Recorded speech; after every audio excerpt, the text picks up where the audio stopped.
Salut à tous, c'est Maëlle, on se retrouve à la DreamHack Marseille. Je suis en compagnie de Happy qui vient de terminer son match contre FaZe et de perdre 2-0. Malheureusement, Envious a été éliminé de la compétition cette fois-ci. J'aimerais revenir un tout petit peu sur ce dernier match avec toi pour commencer. Pourquoi avoir choisi Train en première map? Est-ce que vous saviez que c'était une map faible pour eux, par exemple? Ouais, on savait que Train c'était pas la map favorite de FaZe et en l'occurrence c'est une de nos meilleures maps. Du coup le choix a été assez simple et bon pour ceux qui ont vu le match on menait 14-9 et on n'a pas su conclure, on a perdu 16-14. Du coup c'est vrai qu'il y a une grosse déception parce que cette map dans le BO3 était ultra importante, sachant que nous on n'était pas très bons sur Overpass. Il nous fallait à tout prix cette map là, on était encore dans une position où il nous fallait la première map pour enchaîner sur la suite du BO3. Et on l'a perdu et ensuite leur plan s'est déroulé comme prévu, ils ont mis 2-0 quoi. Et qu'est-ce qui s'est passé justement à 14-9 qu'est-ce que vous avez pas réussi à passer leur défense? Est-ce que tu comprends à peu près ce qui s'est passé à ce moment-là? C'est un peu dur de répondre parce que quand tu vis une game, tu peux rater des éléments justement de compréhension sur ce qui s'est passé.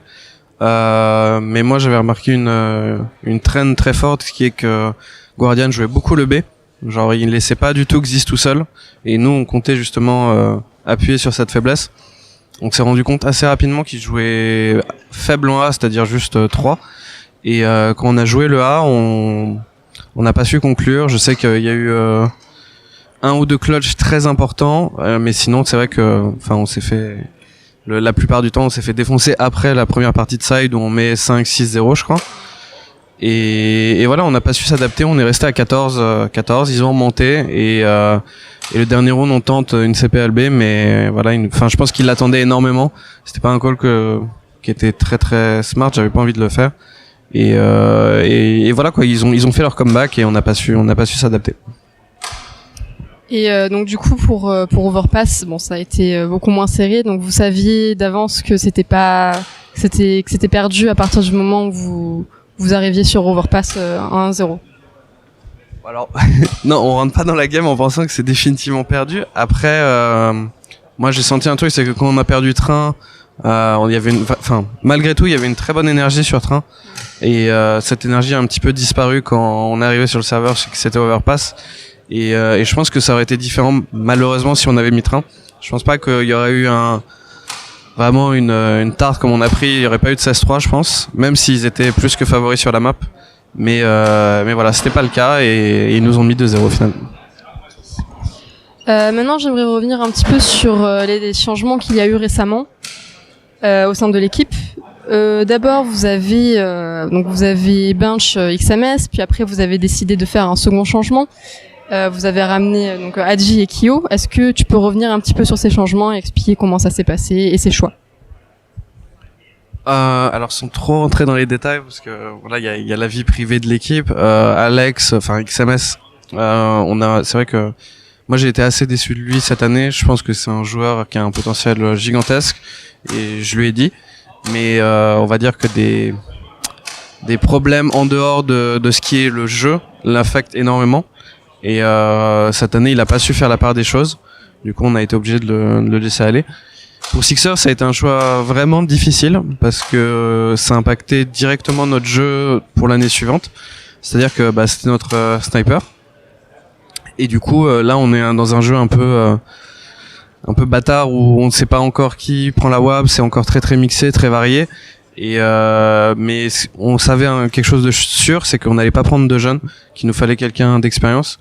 Du coup, le choix de Kyo a été assez évident parce que moi j'ai déjà joué avec lui il y a longtemps. Il a joué chez FaZe, il a pris beaucoup d'expérience à l'international. Et du coup voilà, c'était deux choix assez logiques.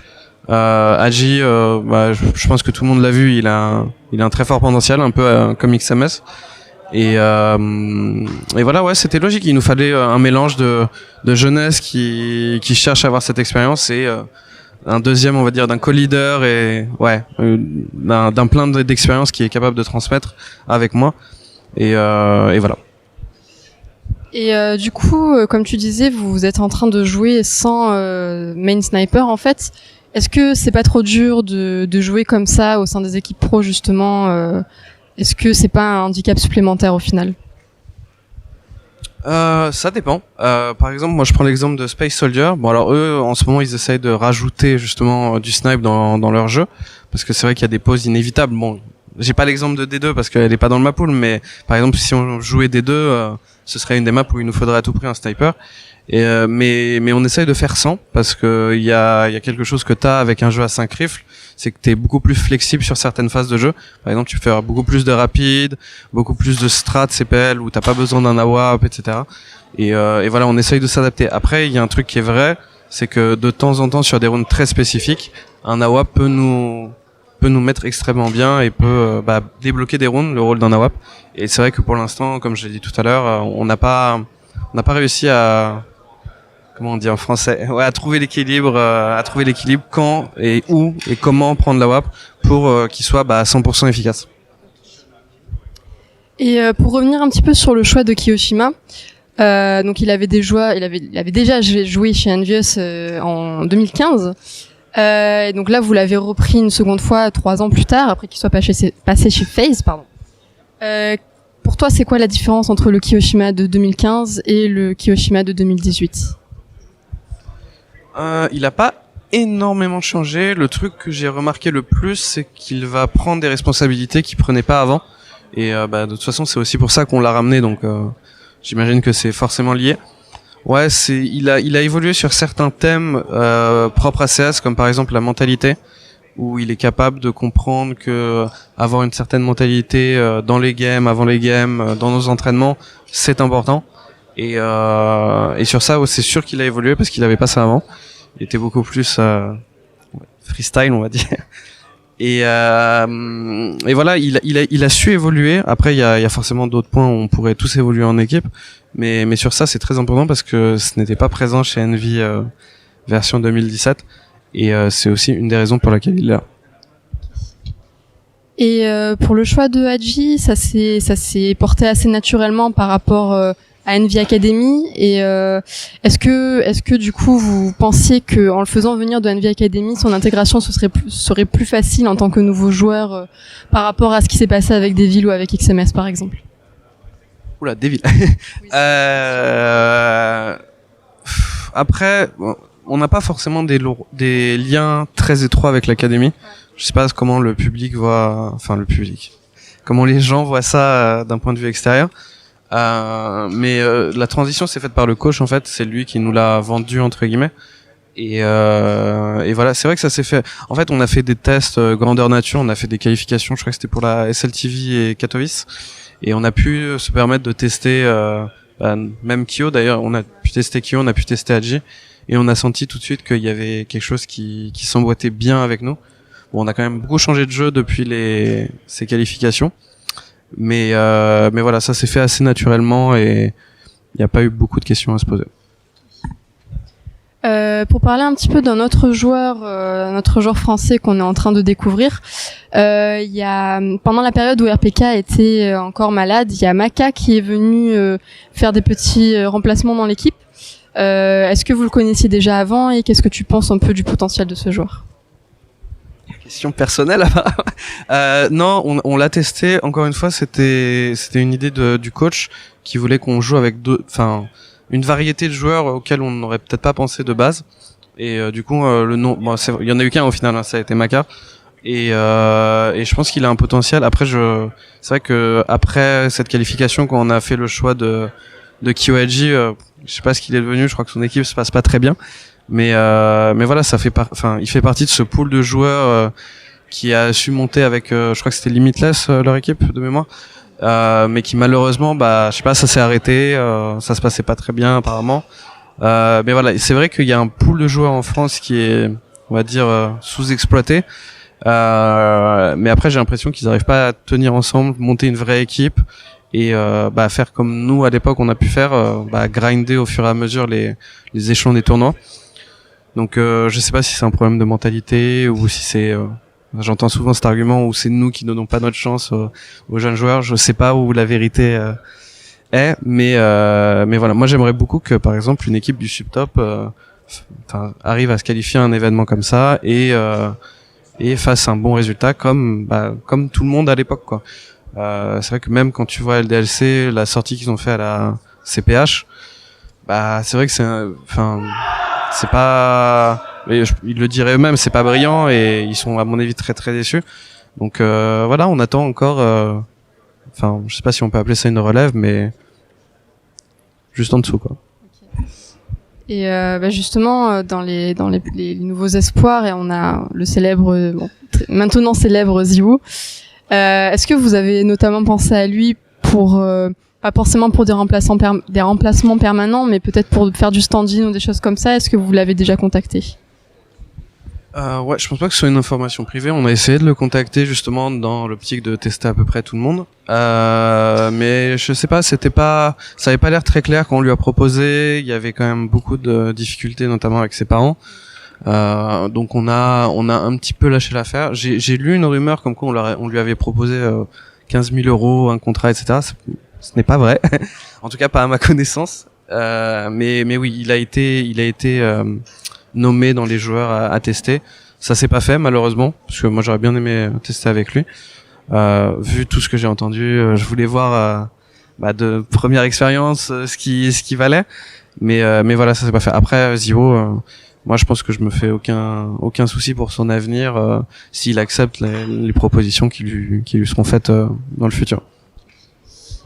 Parlons maintenant un peu de votre meilleur rival G2, qui est aussi malheureusement sorti de cette DreamHack Marseille.